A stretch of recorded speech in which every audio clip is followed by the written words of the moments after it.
స్రవించేటటువంటి 5 పదార్థములు.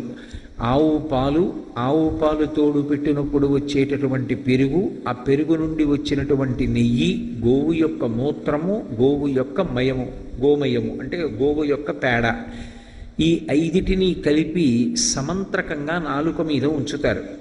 అది మింగినంత మాత్రం చేత పాపములు అనబడేటటువంటి ఇంధనమునకు అగ్నిహోత్రంలా పనిచేసి లోపల ఉన్నటువంటి సమస్త పాపరాశి ధ్వంసం అవుతుంది అని. ఆ పాపరాశి ధ్వంసమైనటువంటి కారణం చేత ఉత్తమమైనటువంటి కర్మ చెయ్యడానికి కావలసినటువంటి అధికారాన్ని యజమాని పొందుతాడు. ఆవు నుండి స్రవించేటటువంటి పదార్థాలకి అంత శక్తి ఉంది. గోవుని పశువుగా భావన చెయ్యరు. గోవు సాక్షాత్ పరదేవతా స్వరూపం. అటువంటి పరదేవతా స్వరూపమైనటువంటి ఆ గోవు నుండి స్రవించేటటువంటి అన్ని పదార్థములు పరమ